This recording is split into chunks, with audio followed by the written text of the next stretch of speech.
Hi, I'm BryCox, BryCoxWORKSHOPS.com. Today's a big day, a new version of Lightroom. Not just an updated version, a new version. We have Lightroom, and now we've got a new version of Lightroom. We've got two versions of Lightroom and Photoshop. And there's some new naming conventions, the new branding between the two. So I want to get into that. I actually have a whole other video that you want to check out after this, and that is me using this new version. I've had a pre-release version. I've been working on it, playing with it, deciding how I'd use it, how I might teach, things like that. So watch that, get a real heads up, a leg up on everybody else, and so you can just jump in and start using it. It's actually very simple. The whole idea of the new Lightroom is to be everything you need and nothing that you don't. So some of the issues with the original Lightroom that people worry about, or that are confusing, that's hard for them, is things like modules, right? So that's done away with in the new Lightroom. The other thing is file folders, file locations, file naming, all that kind of stuff, done away with in the new one. So it is literally as simple as possible, powerful on the back end, but simple on the front end. And it's designed to kind of be, right, we still get both, and they'll both will continually be improved. But the new one's kind of designed to be, I think, a lot for the very artistic photographer that just finds the techie stuff, that, especially the computer stuff, the where are my files, what are all these sliders and modules, and what is all this? I just want to get to fixing this image and getting it out and putting something on Facebook, for instance, or getting it into Photoshop. That's what that new version is. And the other thing it does is it combines the cloud so that you have connectivity with all of your devices. That's one of the biggest things I think photographers that are coming in are looking for, is interconnectivity. Right now, so here's the two names, by the way. The new version of Lightroom is now called Adobe Lightroom CC, what the old one was called. So the new version is now called Adobe Lightroom. The original version is now called Adobe Lightroom Classic CC. So those are the two names. Both have this, one's obviously a brand new one, but Adobe Classic, or a Lightroom Classic, has some new updates we'll get to here in a minute. But one of its powers is that it can do so much, and you're in control of so much, right? And so I'm a kind of photographer where I really like to know where my files are, how I've named them, where they're at. So that, I'm still going to do a lot, I think, in Adobe Lightroom Classic. I think that's still going to be, for me, a big chunk of what I do. However, it's really kind of hard to pull those images up on my iPad or my phone or another computer. I have to kind of, in effect, take all those photos or even the smart previews and then put that on, say, my laptop if I'm going on a speaking gig to show those same images. And then when I get home, put them back on my computer, that kind of thing. There's a lot of moving back and forth. With the new Lightroom, everything's cloud-based, everything's synced.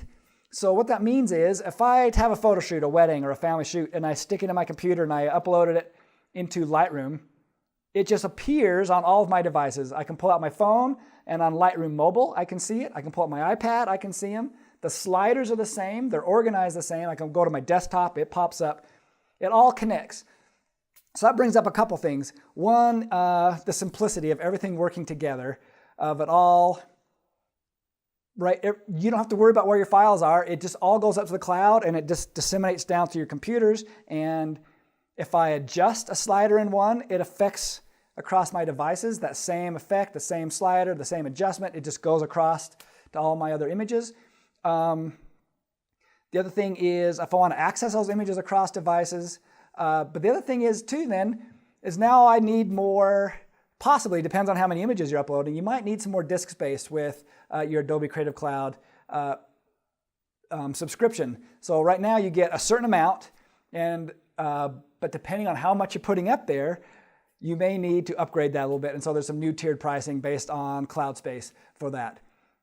But the advantage is then everything's there. If I want to put something on Facebook, I can just open up my iPad, select that image, and there's actually an export option in the new Lightroom that just sends an image right over to Facebook, which is pretty slick. So let's talk about some of the highlights and of what's coming. So first, in the new Lightroom class, or the new Lightroom, the new version, everything is simple. Everything, it's what Adobe calls, or the way they've described to me is, it's everything you need and nothing that you don't. So they've just kind of eliminated everything like, say, modules, all the web module, the book module, all that. It's just a very simple, elegant develop system. Everything's seamless, everything's cloud-based. So we've got in the original version of Lightroom, which is now called Lightroom Classic CC, we've got a lot of improved performance. Things like the application launch time, the preview generation, importing workflow with embed and sidecar, switching between library and develop is vastly improved. And here's one of my favorites, moving from photo to photo in develop mode. So I've always taught people to use grid mode from going from photo to photo for culling and looking, comparing, because you can switch photos so much faster. There's a little bit of a delay in develop. Well, now that has been really sped up, so you can it feels a lot more natural between the two. More responsive brushing.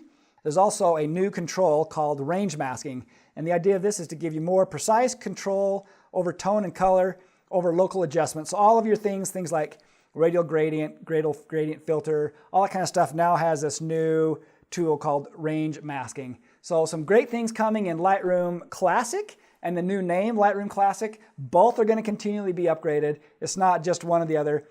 And also a completely new Lightroom. So we now have Photoshop, Lightroom Classic, Lightroom CC. And you may be the kind of photographer that chooses one or the other. Both Lightrooms, they're not going to be too conducive for maybe switching back and forth. Or maybe opening image here, taking it, putting it here, and taking it, putting it there. The whole idea of Lightroom initially, and what it continually is to take all your photos, the raw images, the whole batch of images from, say, a photo shoot, and make it easy to cull them, quickly sync adjustments, things like that, pick out your favorites, and then take a few of those over to Photoshop where you do your final retouching and that kind of work. So there really isn't a need, but I know photographers are going to ask me, how do I take an image from here and open it to there and back and forth? You can definitely import from one and import it raw and things like that, but really photographers are going to be geared mentally more towards one or the other, depending on what you're used to. So I think for a lot of pros that are really used to the original Lightroom, what's now called the Lightroom Classic, that will continue to stay the same. It'll be continually improved, and you may still want to use that for most everything. And then there's going to be some things, though, you may want to try in the new Lightroom, because you may like that cloud connectivity of just having everything working. And I think more and more things are going to go to the cloud-based idea of just everything just works. You take a picture, and it just shows up on all of your devices, and you can start working on it. Work on it here, work on it on the plane, work on it on your phone, come back to your computer. So I think more and more people are going to be kind of leaning more towards the cloud-based over time. But the new Lightroom, the cloud-based system, I think is going to be exceptionally handy for a lot of newer photographers. Photographers that find the techie stuff about photography difficult. They just want to get to the art. They just want to get to the sliders. Give me the sliders, let me fix things and send it off. Right? That's going to be ideal for that newer photographer or somebody who just finds the techie stuff a little bit daunting. So there you go, you guys. And again, check out the other video. It shows me working with this new application, importing photos, showing you how all the little tools and how they all work. It's pretty simple. You'll be able to really jump into it pretty quick. And again, it comes with your Adobe Lightroom CC subscription. The only thing you may need to add then over time would be some tiered cloud space. And keep in mind, I've got a lot of other tutorials. If you want more information, all at my website, BryCoxWORKSHOPS, my name, BryCoxWORKSHOPS.com. I've got full courses, hours long, on just lighting, on just getting expression from kids, on sales, on pricing, on Adobe workflow using Lightroom, Photoshop, even video production with Adobe Premiere. All right, you guys, if you have any questions, send them to me, check me out, check out more of my videos. And again, my website's my name, BryCox, BryCoxWORKSHOPS.com. All right, you guys, until next time, America.